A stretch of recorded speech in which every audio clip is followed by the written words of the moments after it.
if we take a look at what we have on a 4-hour time frame, we're saying that we're looking for buys. If we're looking for buys, we're not looking for characteristics of an uptrend. All right, what are the characteristics of an uptrend? Higher highs and higher lows. I was actually creating notes on that yesterday. So in an uptrend, what do we have? We've got a low, we've got a higher high, higher low, higher high, higher low, higher high. All right, and then we say as long as the market is still creating highs that are higher than the previous high, and lows that are higher than the previous lows, we can say that the market is still in an uptrend. Buying at a higher low, that's all we do in an uptrend. So what do we have going on here? I'm running out of time. So we've completed the W pattern retest of the neckline, because remember, when we have a W pattern, this is what we want to see. We want to see a situation where we have a W like that, and then we come back and retest this neckline. Because what is this neckline? It's the creation of a higher low. So is that a characteristic of an uptrend? Yes. Is this the reason why we opened our trade over here on a 4-hour? Yes. W, neckline, shoot up. That's why the market shot up like that yesterday. But for the last 4, 8, let's just say 12 hours, because I know this candle is going to close just now. For the last 12 hours, the market has been ranging in this area over here. So that means something. See, what does it mean? It means that as the market is creating a high, all right? I mean a low, a high, higher low, higher high. There is still a possibility that the market will push up because we're still in a bullish trend. All right. Now, because on a daily time frame, we have taken note of the fact that we've got a range. Okay.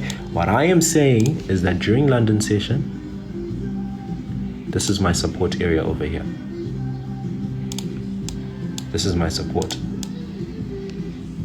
I hope I have not confused anyone. So for me, as long as the market stays above this area here, I am taking a look at this 4-hour as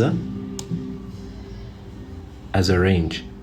And I'm expecting the market to continue pushing to the upside. That's scenario number 1. So that's one thing that can happen, because remember, we still haven't even hit our take profit that we had of 2005, 71. So let's just put it at 2005. So we still haven't hit that take profit. So what I'm looking for the market, guys, I think I'm only going to have time to do gold, because I can't stay over 7 o'clock. I need to go. So I'm looking for the market. Let's go into the 1 hour. But you guys know what we always do. Before we drop down to the 1 hour, we always need to ask ourselves, what do we expect to see on the smaller time frame? Hold on.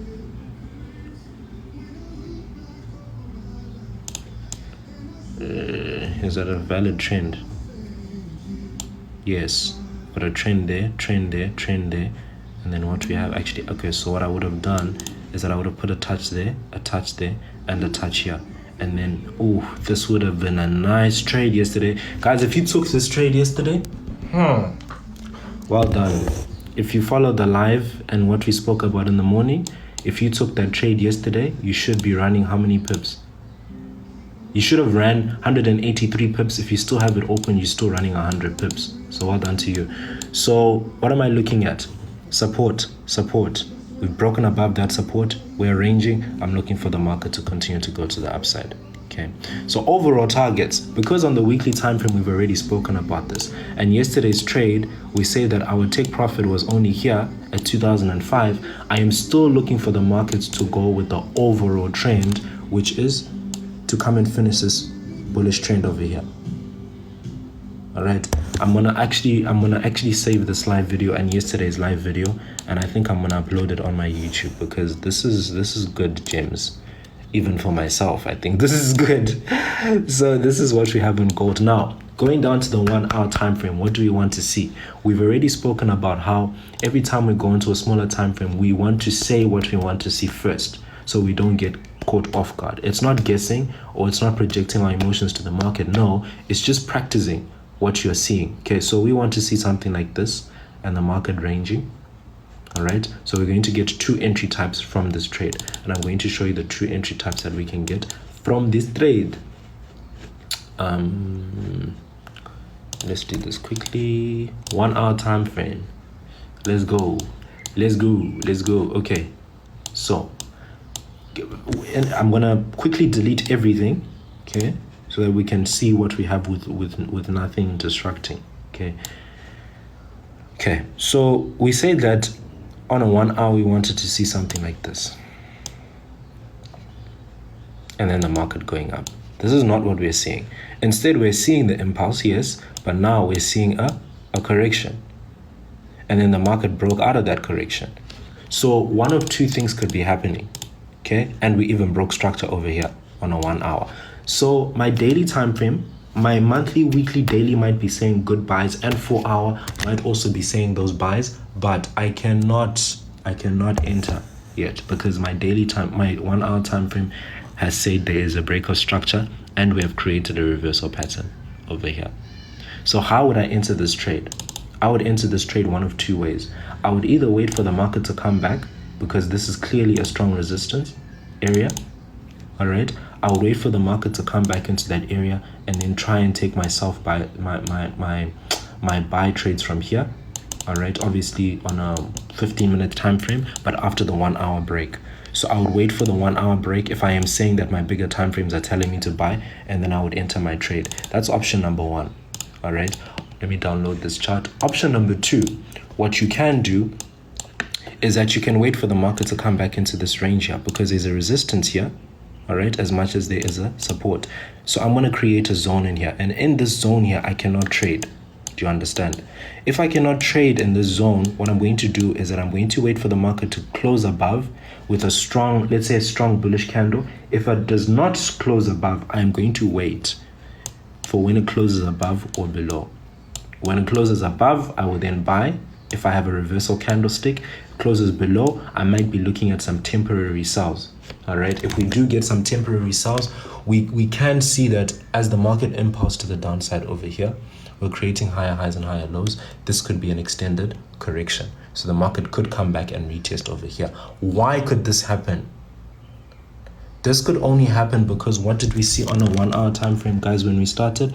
That we are not ready for buys. So let me go back to the 1 hour time frame quickly just before I leave. To the daily time frame quickly before I leave. See, so as much as the daily time frame has closed above here, we still have not broken structure for buys. So remember when I was saying that when we analyze the daily, yes, we're above this support, but the market still can come back and retest this area, then go up. So unless the daily BOS is broken, guys, buys overall are not ready yet, but we can be taking advantage of them on a smaller time frame. So that's how you will take advantage of gold today on a 1 hour time frame. So go and draw the zones that I drew on a 1 hour, the resistance, and also draw that current zone that's there right now, and do not take any trades in that zone. When it closes above, and if it gives you a reversal candlestick, you can enter your trade. If it closes below, you know what to do for the temporary time. All right, let's allow the comments for 2 minutes before I leave. I can't analyze any other pair. I'll come back on live later, and I will definitely help you guys, and we'll analyze more pairs. But that's what I have for this morning. If you're still in that gold trade, guys, please close partials. If you're still in this gold trade, close partials. But I do still feel like this 4 hour candle can still push up because we still have another hour of this 4 hour candle. So if we can still push up, you are going to hit your 2005 take profit. Looks like a market shift to the downside. Yeah, that could happen. Which indicator are you using? No indicator.